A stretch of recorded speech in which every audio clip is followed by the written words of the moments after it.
Hello, Aquarius Collective. Ako po si James from James Tarot PH. Ito po ang inyong weekly reading for January 19 hanggang 25. So mga Aquarius, simulan natin. Ano ang naghihintay para sa inyo? Let's begin. Inhale and exhale. Holy Spirit, Spirit Guides, ibigay natin kay Aquarius ang mga mensaheng dapat nilang malaman para sa linggong ito. In your core energy, meron kang the Six of Swords. Beautiful. In the area of what you need to focus on, the Sun card. Wow, alam mo na, Aquarius, pag lumabas to, okay na, tapos na, masaya na yan. In the area of what you need, you have the King of Cups. In the area of what's affecting your current energy, wow, Wheel of Fortune. Beautiful. In the area of your near future, meron kang the Queen of Wands. In your challenge, the Page of Pentacles. Sa Fortune, Queen of Swords. In your divine messages, the Hanged Man. And then, ang outcome nyo po for the week, ito po yun, Aquarius. Mamaya sabay-sabay natin siya bubuksan at the end. But first, mga mahal kong Aquarius, thank you po muna sa inyong donations. Saka po sa mga hindi nag-i-skip ng ads, nako, napakalaking bagay po niyan para sa akin. Every time na meron po tayong libreng reading for Aquarius dito sa ating channel. Thank you rin po for all the likes and comments about video natin. Malaking tulong din po yan. So, in the background of your reading, meron kang the Emperor card. The Empress card. Wow, Emperor and Empress, both masculine and feminine. Mag-asawa yan si Emperor and Empress. So, I'm hearing in that mishap, sa maling pagsabi ko kanina, it was like you're gonna be braver than before. Panahon to para maging mas matapang ka, Aquarius, pagdating sa iyong desisyon. And it starts within you. Parang panahon daw to, Aquarius, na i-prioritize mo ang sarili mong kaligayahan, kung saan ka talaga mag-grow, kung saan ka magiging abundant. Kasi nakita ko dito na you're about to leave a place, you're about to, parang gusto mo nang iwanan yung isang bagay or isang tao na parang feeling mo salat na salat ka or parang hindi ka nag-grow, and now you want to be the best version of yourself, kaya ready kang gumawa ng mga bagay or hakbang para lumago na yung mga pinapalago mo sa buhay mo this time. Example, gusto mo na magkaroon ng sarili mong pera, makaipon, or makapagtayo ng sarili mong negosyo, or balak mo na magkaroon ng sarili mong magandang trabaho, kaya gumagawa ka ng kakaibang hakbang kasi you want to be fulfilled, you want to be a better Aquarius, you want to have a higher salary or higher place in your life, no? So nakita ko dito yung pagyabong ng buhay na gusto mong ibigay sa sarili mo, which is good for you. Kaya importante ngayon, Aquarius, na unahin ang sarili. Unahin ang mga bagay na alam mong magpapaangat sa'yo. Kasi pag alam mong fulfilled ka, lahat ng hahawakan mo sa paligid mo, mafulfill din. Okay? Bigyan kita ng card of the week. Meron kang gratitude. Be grateful for every moment. Keep a heart of gratitude. Sabi daw dito, pahalagahan mo at pasalamatan mo yung mga bagay na nakuha mo noon, ngayon at bukas, magpakailanman, Tita Mel. Pero sabi dito ng iyong spirit guides na you know what you have, pero marami ka pa rin gustong makuha. Yes, grateful tayo, aware tayo sa mga bagay na binibigay ni God, pero hindi rin naman mali na maghangad ka pa ng mga bagay na gusto mo in the future, di ba? So, if you're in the path right now, Aquarius, na gusto mong mag-upgrade or gusto mong itaas ang buhay mo, now is the right time to do so. Especially in your core energy, meron kang Six of Swords. Talagang gusto mo nang umabante, sumulong sa buhay, at gusto mo nang iwanan yung mga bagay in the past na, oo, at a time, before, nakatulong siya, before yun ang pangarap ko, before yun ang bumuo sa akin, pero ngayon iba na ang gusto ko eh. You want abundance, you want to reach new heights, you want more, at hindi mali yun. If you want more, if you want to achieve better, okay yun. Okay lang maging ambisyoso, basta may power ka to achieve it. Kaya ngayon kitang-kita ko na aalis ka na, lalayo ka na sa isang bagay o sa isang tao na alam mong hindi na aligned para sa'yo. At ready ka ng puntahan peacefully, calmly, yung mga bagay na alam mong dapat nang tahakin this time. Okay? Clarify natin to. Six of Swords being clarified by I'm seeing 333 on my clock. Ibig sabihin po, meron kayong kamag-anak na namayapa na hanggang ngayon ay pinagdarasal ka, pinaprotektahan ka, ginagabayan ka. So later, ipagtirik mo sila ng kandila ha, para magpasalamat and also para mapakita sa kanila yung gratitude mo sa kanilang ginagawa. Okay? Six of Swords being clarified by the Page of Wands. Yes, may darating talagang bagong bagay na magpapa-excite ng journey mo. Sabi dito, we should now explore new option. Mag-explore tayo ng mga bagong bagay na maaaring magdulot sa atin ng kasaganahan, abundance, kung talagang meron ka ng iiwanan kasi sabi mo, it's not working anymore, merong bagong darating, parang try ko naman, subukan ko, baka eto na yun para sa akin. At nakita ko mag-e-enjoy ka dito. Ang kailangan lang talaga ay kahandaan in your part, Aquarius, to really subukan lang natin, try lang natin at makita mo na, okay to, payapa ka dito, much better to sa nakaraan at dito ka talaga mag-excel. Okay? So, Aquarius, tanungin kita ngayon, ano tong bagong bagay na ready mo nang tahakin, ready mo nang makuha at iiwanan mo na yung mga bagay na mali sa buhay mo. I-comment mo sa baba, isulat mo, I claim, I manifest, I'm gonna embrace blank in my life para makaabante na. So comment down below, it will be yours. In the area of what you need to focus on, the Sun card. Paglaya tungkol sa mga bagay na akala mo forever yun sa'yo.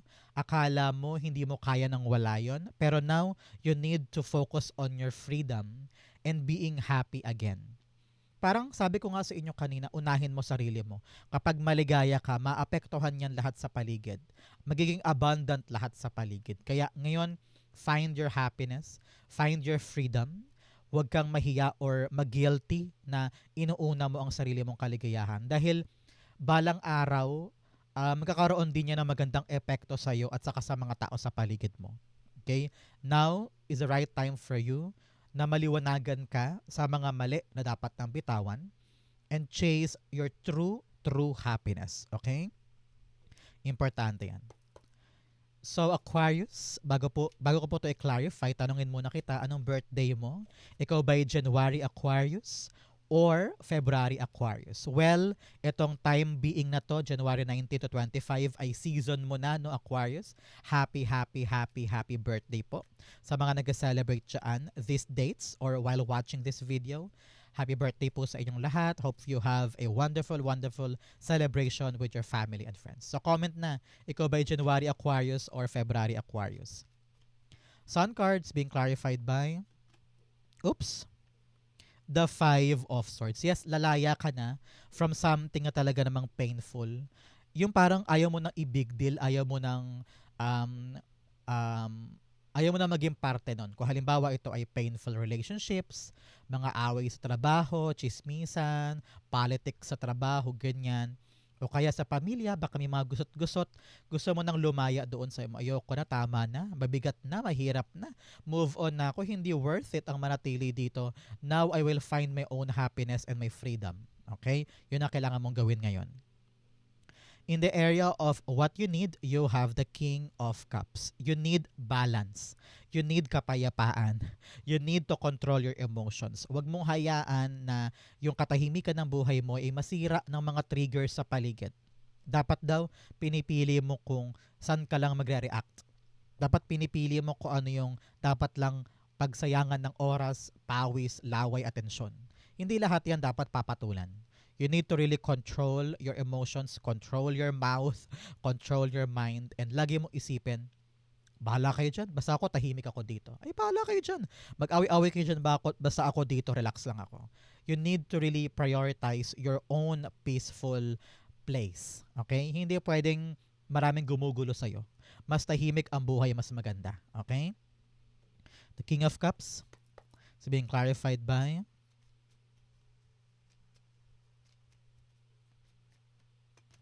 the Strength card. Yes, sabi dito, time mo to be slow, to be gentle, to be payapa, kalmado sa mga inaasikaso. Tingnan mo naman siya. Si yung babae na image, ikaw yan, whether babae ka man o lalaki, simbolismo lamang ito, na inaalagaan niya yung lion. Di ba baka sakmalin siya dyan, pero hindi.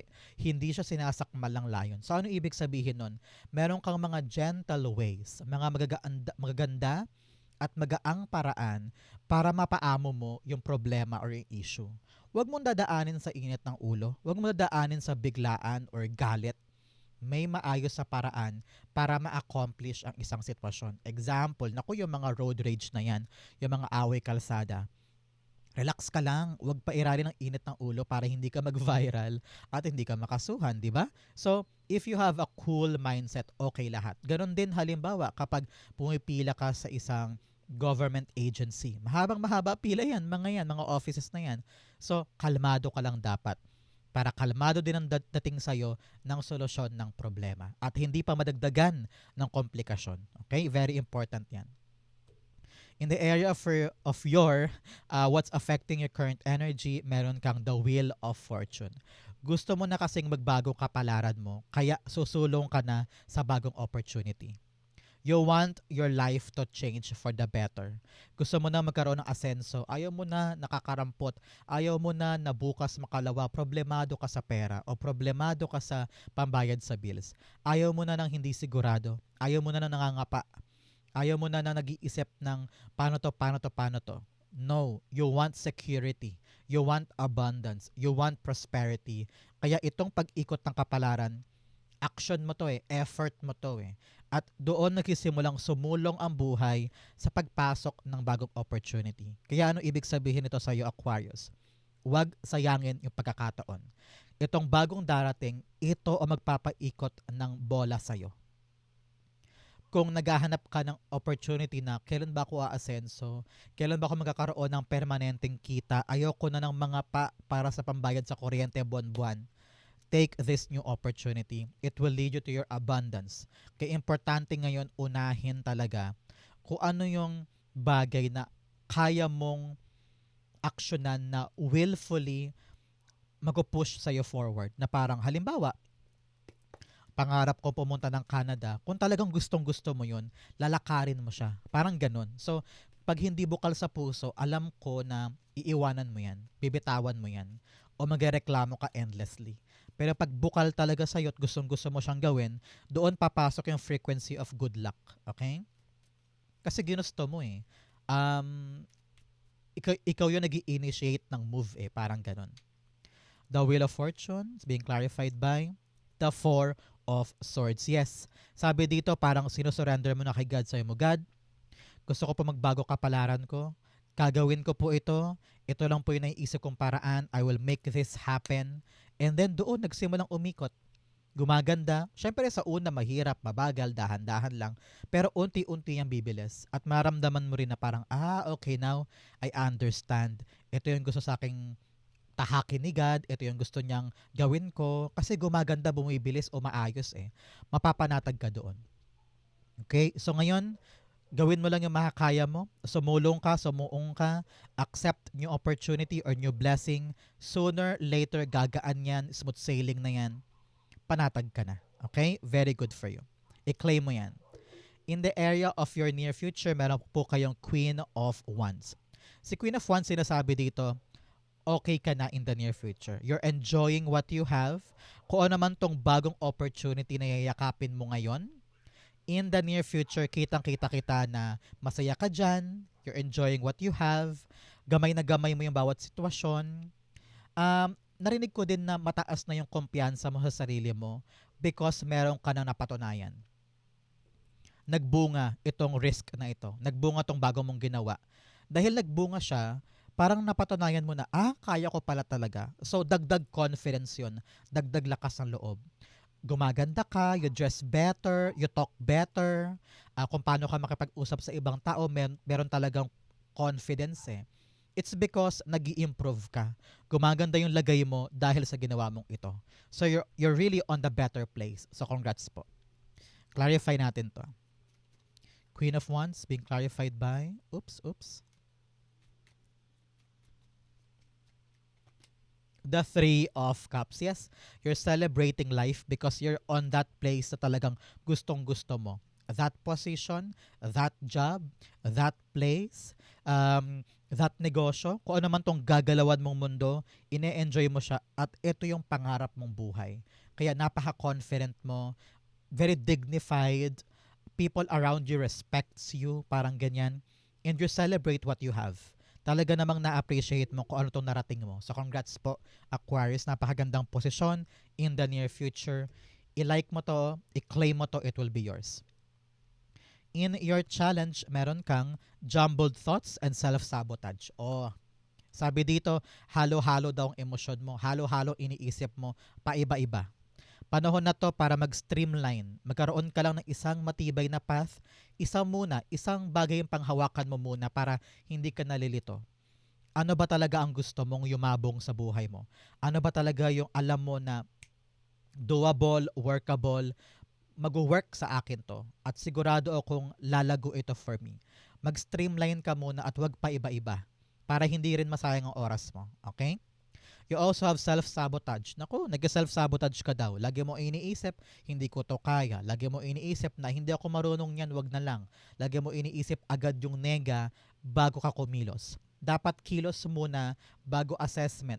Ay, kaya ko ba talaga to? Ay, magagawa ko ba talaga to? Yes, nakaya ko, so ituloy natin. So, kilos muna bago assessment. Bago unahan ng nega. Huwag mong paliitin ang sarili mo. Dapat ikaw ang unang mag-cheer sa sarili mo na kaya mo to, magaling ka, mahusay ka, ma-achieve mo yan. Okay? In your challenge, meron kang Page of Pentacles. Sabi dito, i-prioritize mo daw, Aquarius, itong bagong bagay na ito.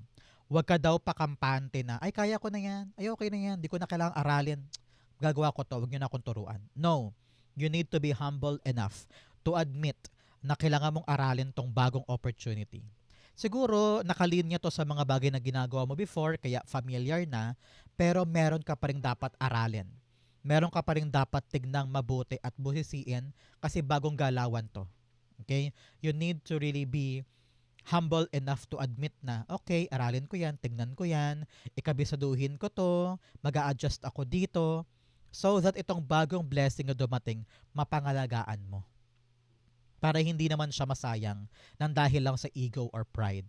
Kailangan tayo dito, marunong tayong magpakumbaba, marunong tayong matuto sa guidance ng iba. Maaring may dumating na bagong mentor para turuan ka, i-accept mo yun, dagdag knowledge yun, dagdag qualities yun para sa'yo, para mas maipanalo mo ito. At to make sure na abundant ito yung outcome para sa'yo. So kung kailangan mag-aral, aralin.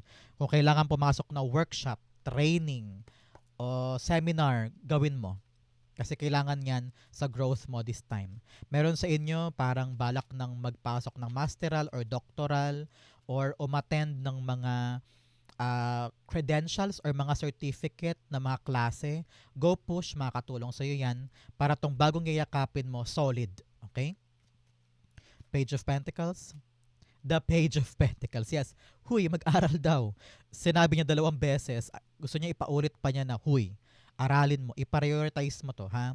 Make this your top priority, itong bagong darating para maganda ang bunga. Clarify pa natin, Two of Swords. Yes, make a decision now.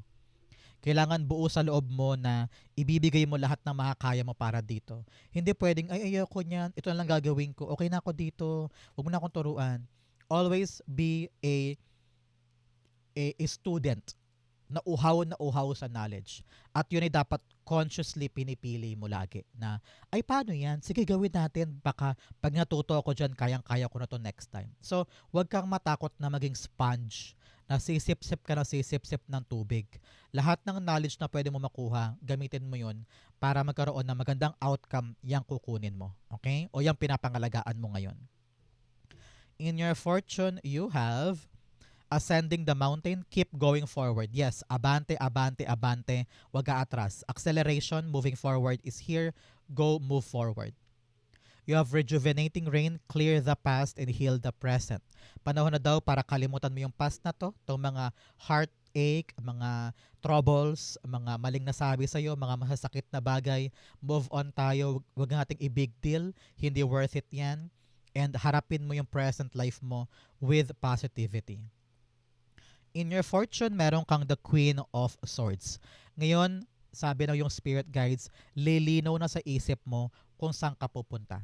You will make a good decision this time kung ano yung gusto mong i-prioritize. Okay? Meron kang bagong yayakapin, kaya kitang-kita ko dito na malinaw na sa'yo kung saan mo gugugulin tong bagong taon na ito hanggang next year. Okay? Merong solid ka nang gagawin. At nakita ko dito na time na to cut out yung mga asungot sa paligid. Yung mga distractions, yung mga temptasyon, yung mga umaagaw na oras mo para makapag-focus ka dito, putulin muna natin. But now, kitang-kita ko dito, mapapanatag ka kasi malinaw na lahat. Wala ka ng pangamba, wala ka ng takot kasi may konkreto ka ng panghahawakan. Okay? The Queen of Swords being clarified by you have the Seven of Cups. Yes, sabi dito, nanggaling ka sa isang confusing era ng buhay mo na hindi mo alam kung saan ka pupunta. Hindi mo alam kung ano yung opportunity na pwede mong pasukin or pwede mong gawin. Litong-lito ka. But now, with the clarity here, kung ano yung malabo dati, makakapamili ka na, makakapag-decide ka na kung anong pintuan ang papasukin mo.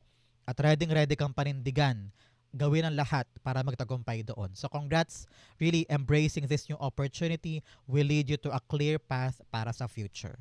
Wala nang confusion, wala nang kalituhan, solid na gora ka na dyan. Congrats po.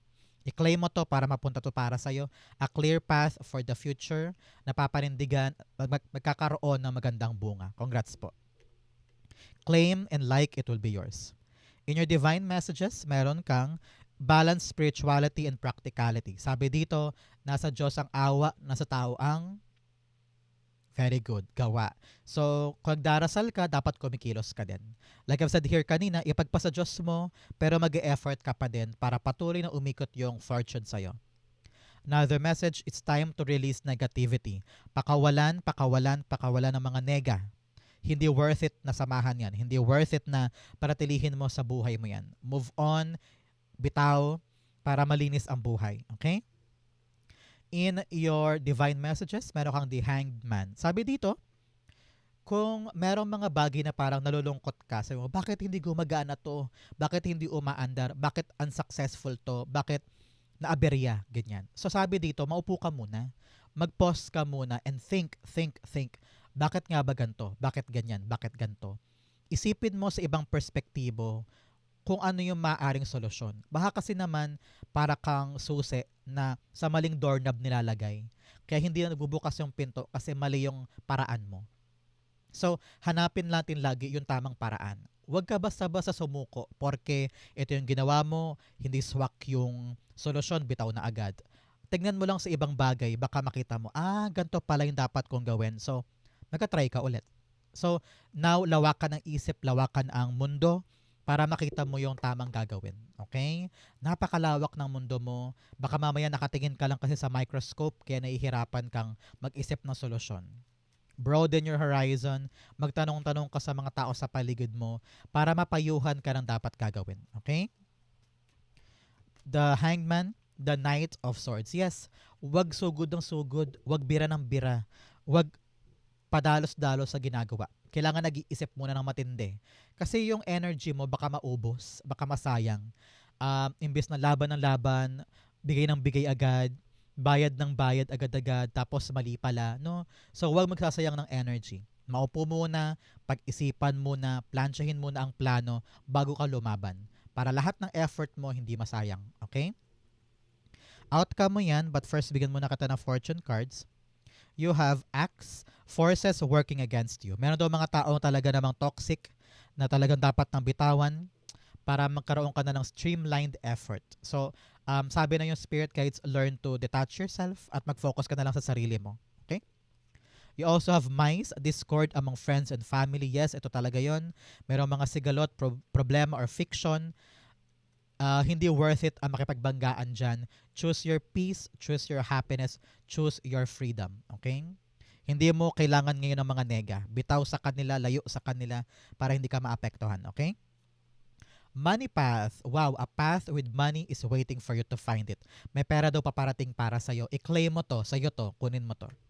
You also have dagger, fear, worries, or tense situation. Masyado ka daw nag-iisip ng mga nega. So, time for you para magpahinga muna, mag-detach, maglaro-laro, magbakasyon, bonding time with family and friends, gawin mo yan para hindi mo laging maisip yung mga nega. Okay? Ang outcome ni Aquarius for January 19 to 25, the Seven of Swords. Seven of Swords sinasabi dito na marami kang trust issues sa ibang tao. Parang wala kang tiwala sa iba, wala kang tiwala sa ginagawa nila. Kaya ngayon, ready kang umiwas, humiwalay, and you want to work on your own. Parang meron kang ginagawang makabagong paraan or pagbabago sa buhay mo na ikaw ang punong abala at ayaw mo ng distraction sa iba. Kasi nakita mo na before, napatunayan mo na na yung mga taong yun hindi maasahan. Kaya ngayon, sabi mo, ako kikilos, ako gagawa nito. Very, very ma-effort ka ngayon para makasulong na. Sabi mo, ang tagal-tagal na nito. Gusto ko na umabante and now you are trusting yourself sa mga bagong strategy na ginagawa mo. Sabi ngayon ng yung spirit guides, secret muna yan ha. Huwag mo muna i-share sa iba kung ano yung ginagawa mo, tahimik ka lang, relax ka lang. Huwag ka muna mag-broadcast, saka na pag successful na, pag okay na, saka mo ipamalita. Pero ngayon, gradually moving forward ka sa mga pagbabagong gusto mong i-apply sa sarili mo. Halimbawa, lumilipat ka ng ibang kumpanya, nagpapalit ka ng bagong project, o meron kang changes sa setting ng buhay mo, lumilipat ka ng bahay. Kung meron kang inaasikaso ngayon, mas okay ng tahimik lang. Para walang mga pakialamero sa paligid para hindi masira diskarte mo. Okay? Very important yan. The Seven of Swords. The Knight of Pentacles. Yes, meron kang hakbang na ginagawa at dahan-dahan ka lang dito, ramdam ko. Ayaw mo madaliin, ayaw mo rin namang mapagod or ayaw mo rin namang magkamali, no? Pero most definitely, kung ano tong bagong strategy na ina-apply mo sa bagong plano mo, sabi mo, ilang beses na ako nadapa before, gusto kong manalo na this time, gusto ko tong maging successful, kaya nag-iisip ka ng bagong paraan, ina-apply mo sa bagong plano, and then unti-unti mo lang siyang ginagawa. Tahimik lang, relax ka lang, wag mo munang i-involve ang ibang tao dito.